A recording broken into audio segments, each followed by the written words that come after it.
इन्नल हम्दुलिल्लाह नहमदुहु व नस्तईनुहु व नस्तगफिरुहु व नऊज़ु बिल्लाहि मिन शुरूरि अंफुसिना व मिन सय्यिआति अमालिना मन यहदिहिल्लाहु फला मुदिल्ल लहु व मन युद्लिलहु फला हादिय लहु व अशहदु अन ला इलाहा इल्लल्लाह वहदहु ला शरीका लहु व अशहदु अन्ना मुहम्मदन अब्दुहु व रसूलुहु या अय्युहल्लज़ीना आमनु तक़ुल्लाह हक़्क़ तुक़ातिही व ला तमूतुन्ना इल्ला व अंतुम मुस्लिमून या अय्युहन्नासु इत्तक़ू रब्बकुमुल्लज़ी ख़लक़कुम मिन नफ़्सिन वाहिदतिन व ख़लक़ मिन्हा ज़ौजहा व बस्स मिन्हुमा रिजालन कसीरन व निसाअ वत्तक़ुल्लाहा अल्लज़ी तसाअलून बिही वल अर्हाम इन्नल्लाहा काना अलैकुम रक़ीबा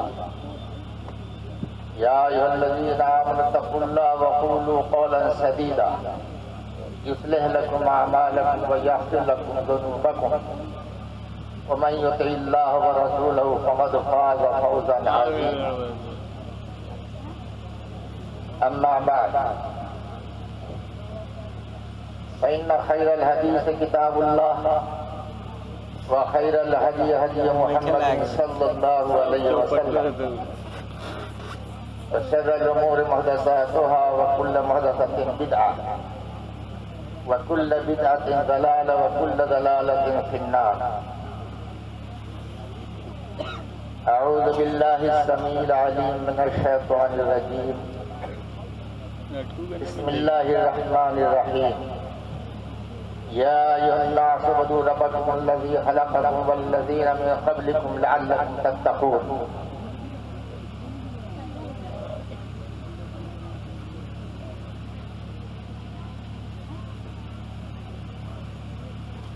शमः दमः तपः शौचम शांति आर्जवम एवं च ज्ञानम विज्ञानम आस्तिक्यम ब्रह्मकर्म स्वभावजम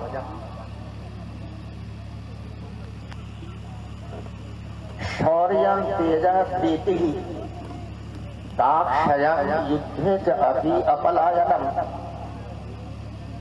दानम ईश्वर भावाच शास्त्रम कर्म स्वभावजम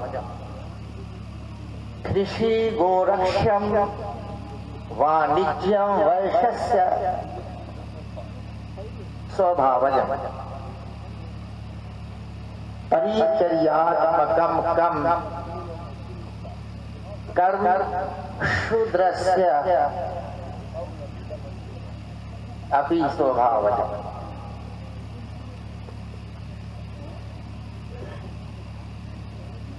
सदर इजलास मुअज़्ज़ज़ मोहतरम उलमाए किराम सादगी लायक सद एहतराम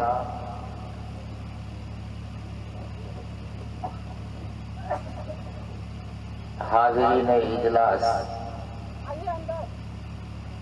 इसमें हमारे बुजुर्ग नौजवान बच्चे और इस्लामी रिश्ते की माँ बहनें और बेटियां भी शामिल हैं। वाज़े हो कि जुमला तारीफ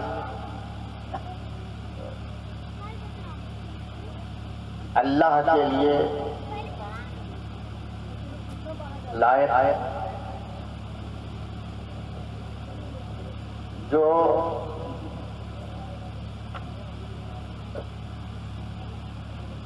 सारी कायनात का तन्हा खालिक है, मालिक है, राज़िक है, मुदब्बिर है। साथ ही बेशुमार दुरूद व सलाम हो तमाम अंबियाए कराम व रसूल पर बिलखुसूस रहमत आलम मुहम्मदुर रसूलुल्लाह सल्लल्लाहु अलैहि वसल्लम पर। अल्लाहुम्मा सल्लि व सल्लिम अला नबीना मुहम्मद, जिनके जरिए से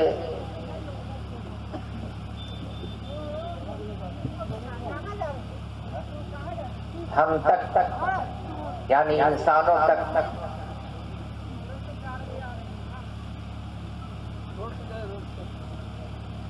ईमान की रोशनी फैली।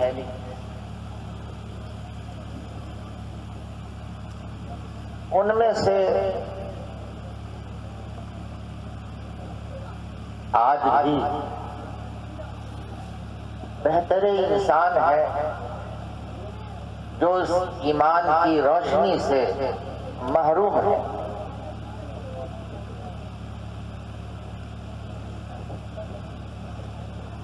लेकिन जो लोग ईमान वाले हुए, इस्लाम लाए, मुसलमान कहलाए, मोमिन कहलाए, अब उन पर बिलखुसूस मुहम्मदुर रसूलुल्लाह सल्लल्लाहु अलैहि वसल्लम के दुनिया से कूच कर जाने के बाद एक अजीम जिम्मेदारी बनती है कि जो आज ईमान और इस्लाम और ईमान से वंचित हैं, महरूम हैं, डिप्राइव्ड हैं, उन तक हम इस्लाम का पैगाम पहुंचाएं। आज हम लोगों ने चूंकि दावत का काम छोड़ दिया,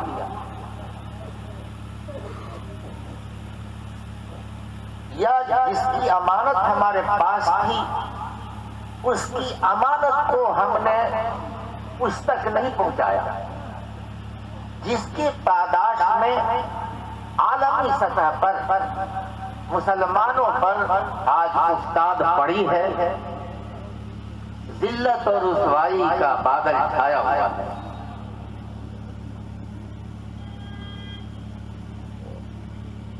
इंसानों का खून पानी की तरह से बह रहा है। मुसलमानों में एक मिसाल देता हूं,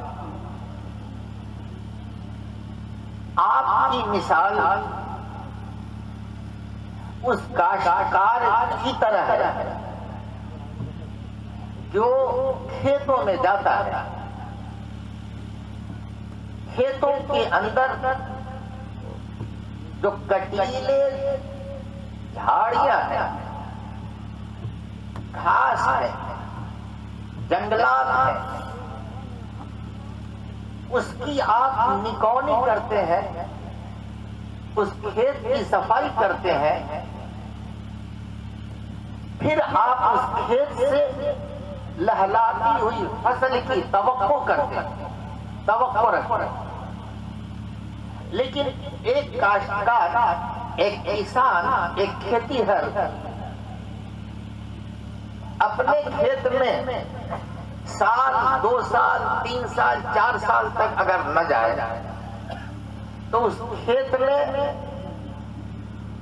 झाड़ियां ही झाड़ियां होंगी, जंगलात होंगे, घास फूस होंगे, और उन झाड़ियों में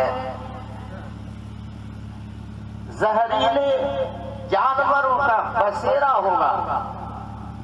जैसे ही आप भैंस या काश्तकार के खेत के मेड़ पर जाएंगे और अंदर जैसे ही कदम रखेंगे तो आपके कदमों में, तलवों में कांटे चुभने लगेंगे।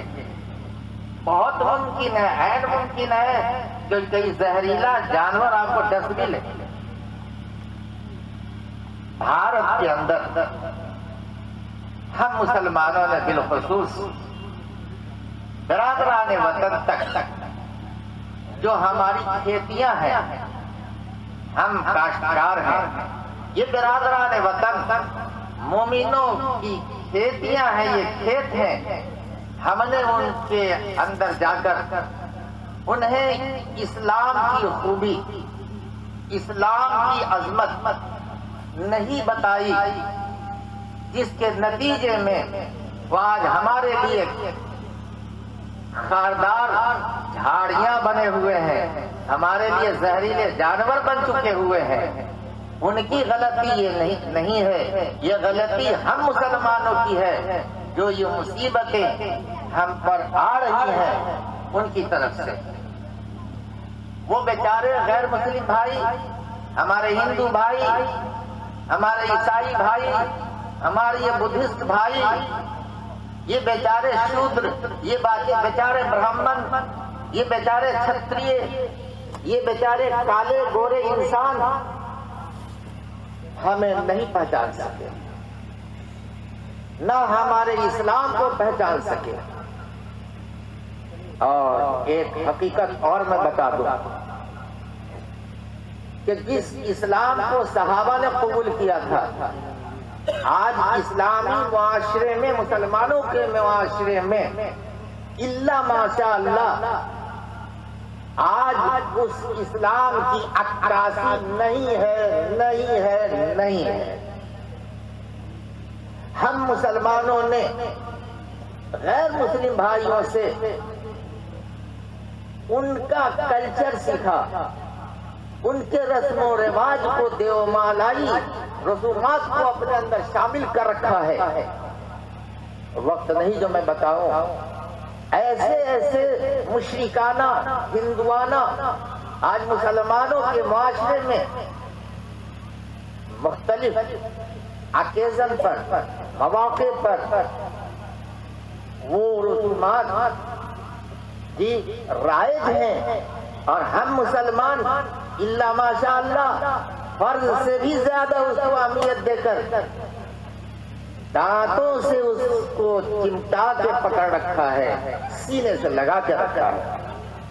ऐसी हालत में अगर आप खेत में जाएं और कांटा चुभ जाए, बिच्छू डंक मार दे, तो ये उस खेत का कसूर नहीं है, ये कसूर किसानों का।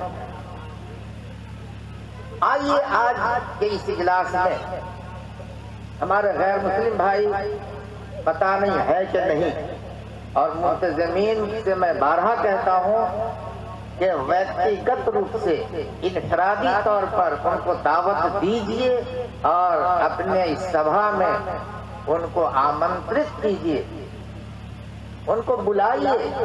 असल ये दावत है, कम से कम हमारे सामने उनको कीजिए। हम उन भाइयों से वार्तालाप करेंगे, हम निगोशिएट करेंगे, हम डिस्कस करेंगे, गुफ्तगू कम करेंगे, सवाल जवाब ज्यादा करेंगे, क्योंकि उनके शंकाओं का समाधान हो सके। मैं दावे के साथ कह सकता हूँ कि जिन बातों पर आज मुसलमानों से भारत की भूमि पर नफरत किया जा रहा है या घृणा किया जा रहा है, वो सारी बातें उनकी किताब में, वेदों में मौजूद है, उनके पुराणों में मौजूद है, उनके रामायण में मौजूद है, उनके महाभारत में मौजूद है, उनकी गीता में मौजूद है। अगर यहाँ बेचारे दलित लोग हों तो वो कान खोल लें और मेरी बात की तरफ तवज्जो दें। हमने सूरह बकरा की जो कुरान की आयत है, 21 नंबर पर ये आयत पाई जाती है। आसमानी किताब है ये आकाशवाणी है, ये कुरान। उस कुरान में से एक सेंटेंस, एक आयत, एक वर्स मैंने पढ़ी है। पहले उसका अनुवाद हिंदी में कर देते हैं, फिर उर्दू में कर देंगे, और यहीं से स्टार्ट करते हैं कि इस्लाम क्या है। इस इस्लाम से हिंदू भाइयों, आप मेरे लिए आदरणीय हिंदू भाइयों, आपका मैं सम्मान करता हूँ। इस्लाम इंसानों का सम्मान करना सिखाता है, लिहाजा मैं आपका सम्मान करता हूँ, मैं आपका आदर करता हूँ। आप मेरे लिए माननीय हैं, आप करीब आइए। और इस्लाम जिससे आपको घिरना है, ये तो आपका भी धर्म है। ये इस्लाम सिर्फ मुसलमानों का रिलीजन, मुसलमानों का धर्म नहीं है, ये तो इंसानों का धर्म है। कुरान स्टार्ट करता है, या अय्युहन्नास उब्दू रब्बकुमुल्लज़ी खलक़कुम वल्लज़ीना मिन क़ब्लिकुम लअल्लकुम तत्तक़ून। ओ मानव जाति, तुम अपने उस रब, उस अल्लाह की इबादत करो,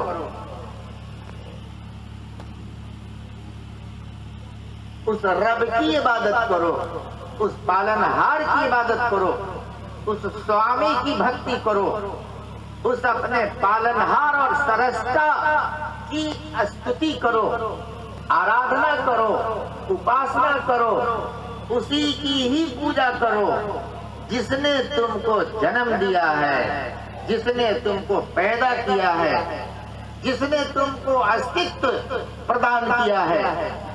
और उस रब की पूजा करो, उस रब की ही इबादत करो, अन्यथा उसके अतिरिक्त कोई पूज्य नहीं है, अन्यथा उसके अतिरिक्त कोई उपास्य नहीं है, अन्यथा उसके अतिरिक्त कोई अस्तुत्व नहीं है। जिसने तुमसे पहले लोगों को भी पैदा किया है, तुम्हारे बाप दादा को, फिर उसके बाप दादा को, और फिर उसके बाप दादा को, और फिर अंत में महामानव आदम अलैहिस्सलाम को पैदा किया है। इस धरती पर 6.5 या 7 अरब जो मानव जाति उपस्थित है, ये सब उसी आदम की संतान है। सारा इंसान आपस में भाई भाई है। ये इस्लाम की शिक्षा है, ये इस्लाम की तालीम है। या अय्युहन्नास उब्दू रब्बकुमुल्लज़ी खलक़कुम वल्लज़ीना मिन क़ब्लिकुम लअल्लकुम तत्तक़ून।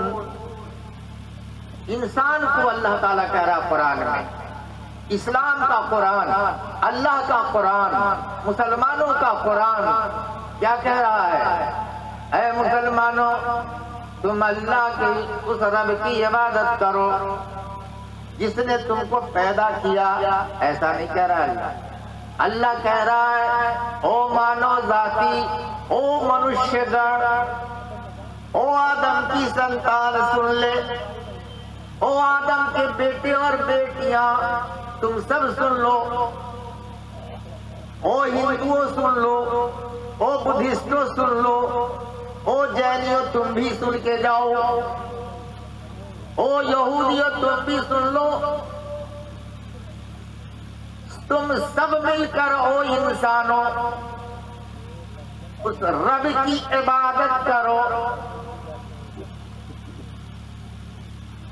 जिसने तुमको पैदा किया। इबादत किसकी करो? जिसने तुमको पैदा किया। आज इस्लाम को छोड़कर दुनिया में जितनी धार्मिक संस्थाएं हैं और जितने धर्मावलंबी हैं, जितने अन्य धर्मों के अनुयायीगण हैं, वो अल्लाह को छोड़कर सबकी तो पूजा करते हैं, लेकिन अल्लाह की पूजा उनके यहाँ नहीं है। ये मैं डंके की चोट कहता हूँ। किसी धर्म को मेरे सामने लाइए, सबकी पूजा तो वो कर रहे हैं और नहीं कर रहे हैं तो उसकी जिसने उनको पैदा किया है। थोड़ी देर ठहर कर सोच लीजिए, माँ के पेट में हिंदू भी रहता है, मुसलमान भी रहता है। जो आज हिंदू कहला रहा है वो माँ के पेट में जब बच्चा था, हालांकि वो सब फितरत इस्लाम पर मुसलमान ही होता है पैदा होने के वक्त। मैं सिर्फ ये समझाने के लिए कह रहा हूँ कि माँ के पेट में जो आज हिंदू है वो कभी रहा होगा, माँ के पेट में जो आज मुसलमान है कभी रहा होगा, जिन्हें जनीन की शक्ल में, एम्ब्रियो की शक्ल में, भ्रूण अवस्था में रहा होगा कि नहीं रहा होगा? अच्छा बताइए, तो माँ के पेट में जो नक्शक बनाया, जो नक्शा हमारे और आपका बनाया, पानी के कतरा को खूबसूरत मनुष्य बनाया जिसने, अगर कोई सूरज की पूजा करता है तो बताए कि आपको आपकी माता के गर्भ में क्या सूरज ने बनाया? अगर कोई पीपल और बरगद की पूजा करता है तो उनसे पूछिए कि माँ के पेट में जब आप पल रहे थे उस कारखाने में, कि आपकी माता को, हमारी माता को पता नहीं था कि उसके पेट के कारखाने में ये बच्चा क्या क्या किन किन तब्दीलियों से गुजर कर एक इंसान बनने जा रहा है जो दुनिया के पेट में कदम रखेगा। ये बच्चा अगर ये पीपल और बरगद का पेड़ जिसकी पूजा करते हो ये बनाया हो तो जाओ जाओ जाओ उसकी खूब पूजा करो तुम्हारा मन। अगर कोई बेजान मूर्तियों की पूजा कर रहा है जो बेचारी मिट्टी से बनी है, जो बेचारी मूर्त लोहा, तांबा, जस्ता, प्लेटिनम, सोना ही से क्यों न हो बनी, मेरे भाई वो बेजान है, निर्जीव है, उसमें प्राण नहीं है।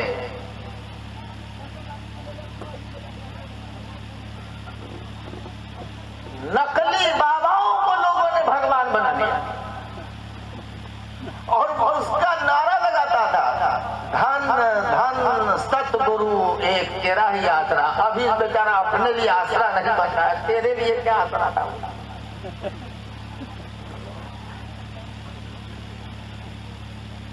मुजफ्फरपुर में मैं एक दुकान में गया,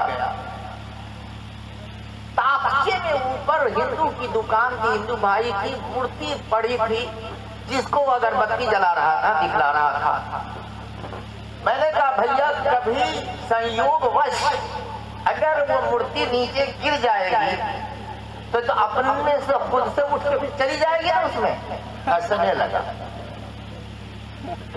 हमने कहा इत्तेफाक से अगर वो मूर्त गिर पड़े ताकते से जमीन पर तो खुद से ऊपर चली जाएगी ना, बैठ जाएगी ना जाके। तो हंसने लगा, वो समझ गया।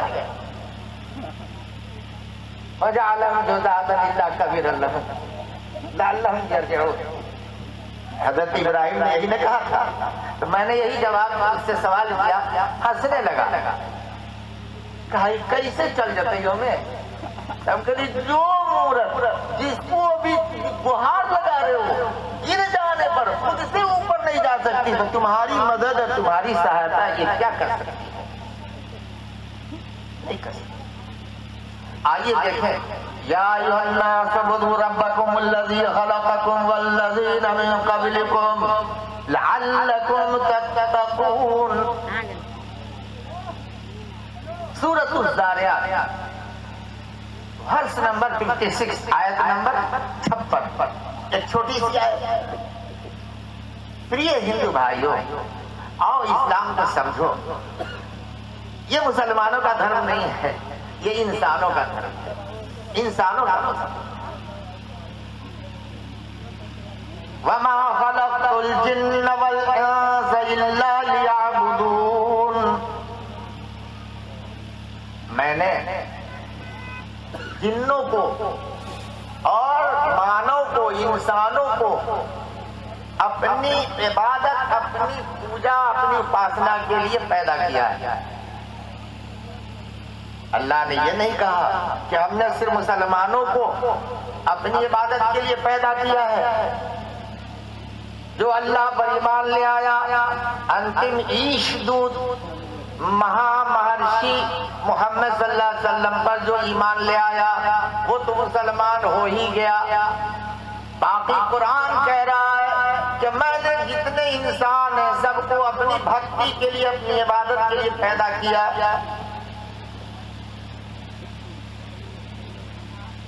इससे फायदा क्या होगा? अल्लाह की इबादत से हमें क्या मिलेगा? अल्लाह की इबादत हम क्यों करें? नमाज क्यों पढ़ें? रोजा क्यों रखें? हज क्यों करें? ज़कात क्यों दें? कुर्बानी अभी किया क्यों करें? क्यों कर रहे हैं? इस आयत में अल्लाह ने कहा हमने तुमको भी पैदा किया है और तुम्हारे पूर्वजों को भी पैदा किया है, इसलिए उन लोगों ने भी जो ईमान लाए थे मेरी ही इबादत की थी, और तुम्हें भी मैं कह रहा हूं तुम भी मेरी ही भक्ति करो, उपासना करो। लअल्लकुम तत्तकून, ताकि तुम्हारे अंदर ईश भय पैदा हो जाए, तुम्हारे अंदर खौफ इलाही पैदा हो जाए, तुम्हारे अंदर परहेजगारी आ जाए, तुम्हारे अंदर तकवा आ जाए। तकवा कहते ही है कि अल्लाह की ताअत में जिंदगी गुजारना और अल्लाह की मासियत से बचते रहना। अगर अल्लाह की ताअत इलाही में जिंदगी गुजारोगे, अल्लाह की नाफरमानी से बचोगे, अल्लाह की मासियत से बचोगे, तकवा आएगा। और तमाम इबादतों का मकसद हुसूल तकवा है। लोगों, तकवा ईश भय पायस भी पायस।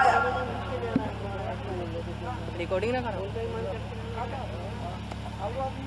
लन यनालल्लाहु वला दिमाउहा वलाकिन यनालु तक़वा मिनकुम। साइकिल से अल्लाह मियां को गोश्त की जरूरत है क्या? न है कुछ लहम की हाजत, न है कुछ लहम की हाजत, न मरहूम खुरेजी। पसंद अल्लाह को है, सिर्फ पसंद अल्लाह को है, सिर्फ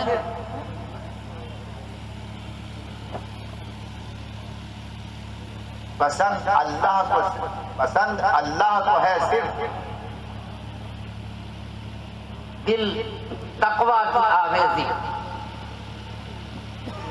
अल्लाह ताला तकवा चाहता है आपसे।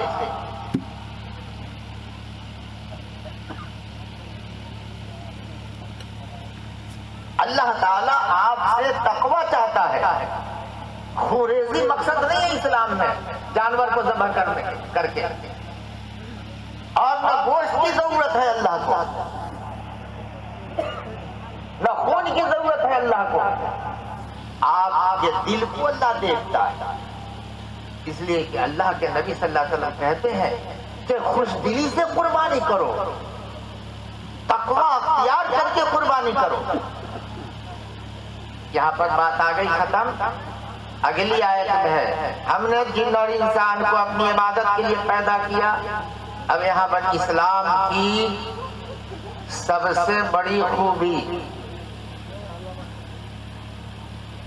The best characteristics of Islam,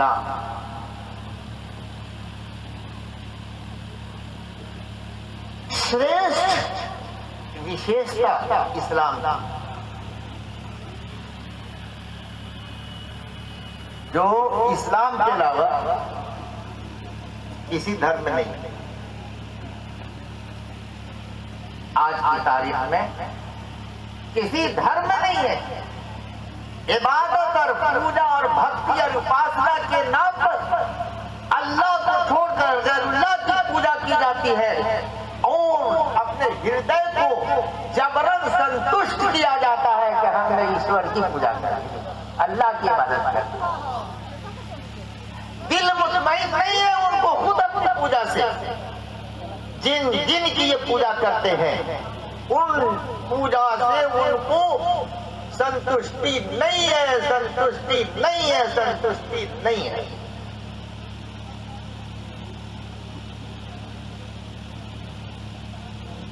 अब मेरे भाई, अल्लाह ताला कहता है कि ओ जिन्नो और इंसो, हमने तुमको अपनी इबादत के लिए पैदा किया है। ओ जिन्नो इंस, हमने तुमको अपनी इबादत की, यानी सारा इंसान इस्लाम के अंदर दाखिल हो जाए, यानी अल्लाह पर ईमान ले आए और अंतिम ईश संदेश का महामान्य महर्षि मोहम्मद सल्लल्लाहु अलैहि वसल्लम का कलमा पढ़ ले और उनके नक्शे कदम पर, फुटप्रिंट पर जीवन व्यतीत कर ले, स्वर्गवास हो जाएगा, इंशाअल्लाह स्वर्ग में जाएगा। आइए देखें, क्या हमारे हिंदू भाइयों के यहाँ ऐसी शिक्षा है कि संपूर्ण मानव जाति को आमंत्रित किया जा रहा हो इबादत के लिए? नहीं। आइए गीता, जिसके बारे में भाजपा सरकार ने, आरएसएस वालों ने बराबर डिमांड किया है कि गीता को नेशनल बुक करार दिया जाए, और बहुत मुमकिन है, मोस्ट प्रोबेबल बहुमत में वो कर सकते। आज उस नेशनल बुक के लिए जिस किताब का डिमांड है, मैं उससे मंत्र पढ़ रहा हूं और मैं पढ़ चुका हूं। गीता 18वां अध्याय, मंत्र नंबर 42, मंत्र नंबर 43 और मंत्र नंबर 44। ये कृष्ण जी कह रहे हैं, गीता हिंदू भाइयों की बड़ी ही पवित्र पुस्तक है, धार्मिक पुस्तक है। ये महाभारत का एक पार्ट है। आइए देखें, क्या कृष्ण जी ने सारे लोगों को कहा है कि तुम इस भक्ति करो? नहीं नहीं नहीं नहीं। दलील सामने है, प्रमाण सामने है। हम लोग मिल बैठे, इस्लाम और आज हिंदुइज्म को हम कंपैरिजन के तौर पर पेश कर रहे हैं। तुलनात्मक अध्ययन अभी हम कर रहे हैं। हम लोग तुलनात्मक अध्ययन समझे, पैरेलल स्टडीज, मुतवाजी मुताला। इस्लाम क्या कहता है? इस्लाम जिससे आज भारत के लोग नहीं और दूसरे लोग भी घृणा करते हैं, और उसका एक बड़ा कारण यह है, और मैं तो कहता हूं कि न सिर्फ भारत, पूरी दुनिया में आज कुरान को कॉन्स्टिट्यूशनल बुक बना दिया जाए और उसके साथ हदीस रसूल को, तो मैं दावे के साथ कहता हूं कि बलात्कार खत्म हो जाएगा जमीन से, दुराचार खत्म हो जाएगा जमीन से, व्यभिचार खत्म हो जाएगा जमीन से, भ्रष्टाचार, दुराचार, अनाचार, कदाचार, व्यभिचार, कपटाचार, बलात्कार सब खत्म हो जाएगा। अभी एक ढोंगी बाबा जेल में है, उसके लिए जो लोग प्रभावित हुए हैं वो डिमांड करते हैं को फांसी की सजा दो।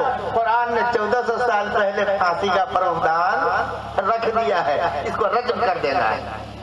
पब्लिकली चौराहे पर रोड़े और पत्थर और जूते और लठ से मार मार के उसको जमीन में इतना धंसा दो और मार मार के अलग कर दो। बलात्कारी की ये सजा है। यही नहीं, श्री अडवाणी जी ने 1999 ईस्वी में उनका स्टेटमेंट में लिख कर रखा हूं। उन्होंने कहा था कि बलात्कार पर, ज़नाकारी पर रोक लगाने के लिए जरूरी है कि भारत के संविधान में अमेंडमेंट किया जाए, संशोधन किया जाए और बलात्कारी के लिए फांसी की सजा का, दंड का प्रावधान किया जाए। गोया ये लोग आज भी इस्लामी कानून को नाफिज करना चाह रहे हैं, और यही मैं कहता हूं, कुरान सबके लिए है, कुरान इंसानों के लिए है, इस्लाम इंसानों के लिए है, अल्लाह सबका है, मोहम्मद सल्लल्लाहु अलैहि वसल्लम सबके हैं, सबके लिए आए, इनके बाद कोई नहीं आएगा, कोई पथ मार्गदर्शक, पथ प्रदर्शक नहीं आएगा। इसलिए मेरे भाई, नीतीश जी ने शराब बंदी जो नाफिज किया जी, ये क्या इस्लामी कानून है? लेकिन ये फेलियर हो रहे हैं। कोई अखबार भारत का नहीं छपता, बिहार का नहीं छपता है कोई अखबार, क्योंकि बिहार में नाफिज है शराबबंदी। कोई अखबार बिहार में नहीं छपता है, किसी दिन कभी नहीं छपता है, मगर उसके अंदर सैकड़ों और हजारों शराब की बोतलें पकड़ी जाती हैं, उसकी खबर मौजूद होती है।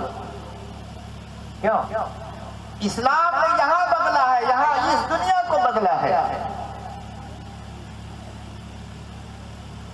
इस दुनिया को बदला है। शराब की नदी बनी। ये तमहीदी गुफ्तगू चल रही थी। अब हम आके देखें कि इस्लाम की विशिष्ट खूबी, इस्लाम का विशिष्ट गुण गौर कीजिए। इस्लाम का अल्लाह कहता है, इंसानों का अल्लाह कहता है, ऐ लोगों तुम सब मिलकर मेरी ही इबादत करो, इय्याका नअबुदु व इय्याका नस्तईन। एक मुसलमान 5 वक्त की नमाज में ये बार बार यादा करता है, अल्लाह मैं तेरी इबादत करता हूँ, तुझसे मदद मांगता हूँ। नहीं, अल्लाह मैं तेरी ही इबादत करता हूँ और तुझी से मदद मांगता हूँ।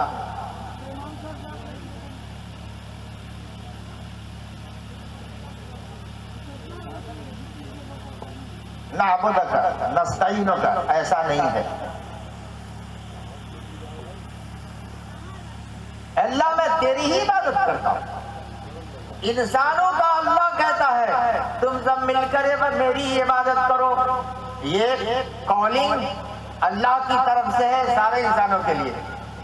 गीता के अंदर कृष्ण जी ने किसको बुलाया है इबादत के लिए, सुन लीजिए कान खोलकर।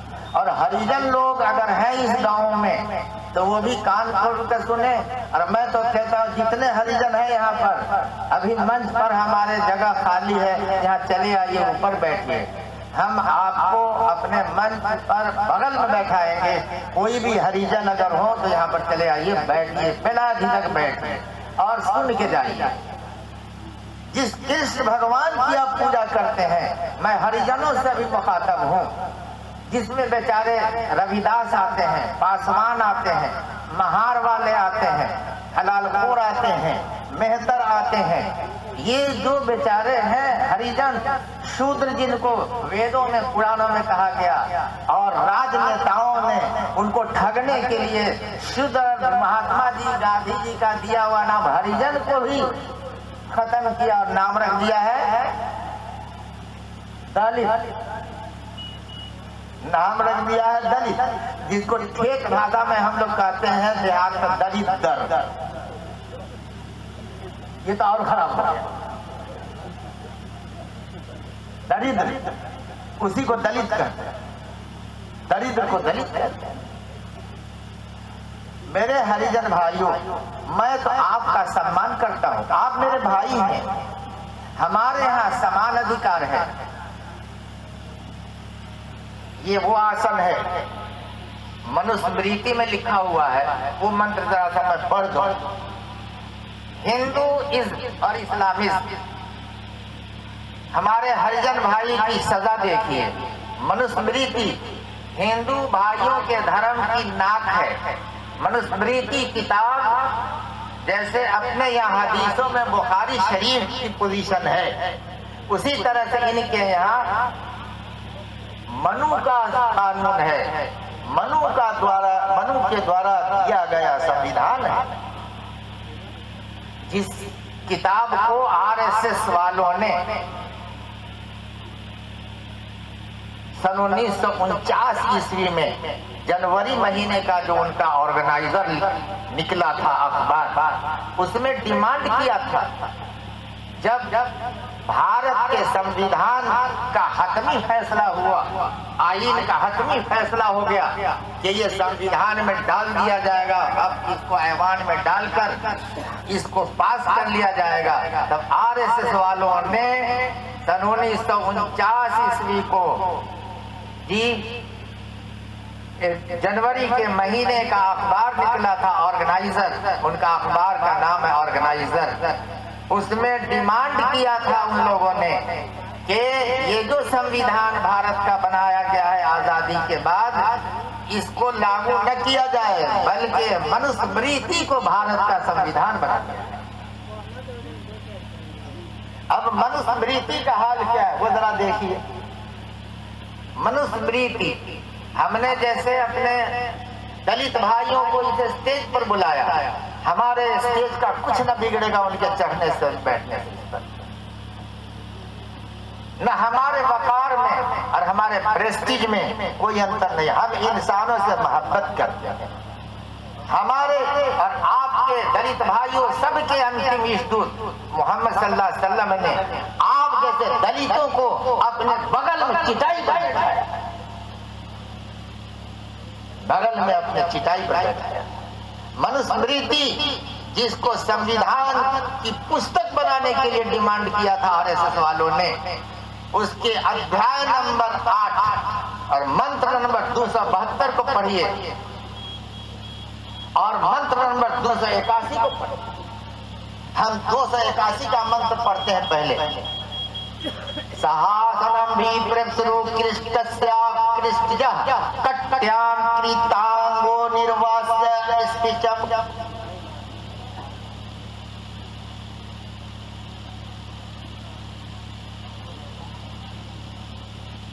कट्याम कृतांगो निर्वास्य स्पिचम कार्तयः। अगर कोई शूद्र, अगर कोई दलित ब्राह्मण ऊंची जात के आसन पर उसके साथ सहासनम यानी बैठ जाए उसके साथ, तो राजा को चाहिए कि उसके चूतर को कटवा दे, उसके नितंब को कटवा दे और उसकी कमर को दगवा दे लोहा से और देश से बाहर कर दे। ये मनुस्मृति में लिखा हुआ है। अगर कोई दलित ऊंची जात के आसन पर बैठ जाए, सहासनम भी प्रसरो कृष्टस्या कट्याम कृतांगो निर्वास्य स्पिचम कार्तयः वास्याव कार्तयः। कितनी कठोर सजा है और हम आपको बुला रहे हैं। यह है इस्लाम। आप हमारे साथ बैठिए। हमारे यहाँ एक ब्राह्मण घर है, तो उनकी कुर्सी लगी रहती थी ऊपर, और हरिजन के लिए पासवान लोग बेचारे थे वहाँ, तो उसके लिए जमीन पर एक पटरा, एक इधर एक उधर रख के पटरा रख दिया था, उस पर वो बैठता था। ये मेरी आंखों का देखा हुआ है। वैसे मैं जब जाता था तो उसकी कुर्सी पर, चौकी पर बैठता था। बेचारे वो पासवान उस पर बैठे होते। इस्लाम यकसानियत की तालीम देता है। इंसानों में कोई भेदभाव नहीं है। अल्लाह ने सारे इंसानों को बुलाया। पासवान भी आदम का बेटा है, रविदास भी आदम का बेटा है, मुसलमान भी आदम का बेटा है, अंसारी भी आदम का बेटा है, पठान भी आदम का बेटा है, काला भी और गोरा भी और नाटा भी और लांबा भी, धनी भी और गरीब भी, फकीर भी, बादशाह भी, सब आदम का बेटा है।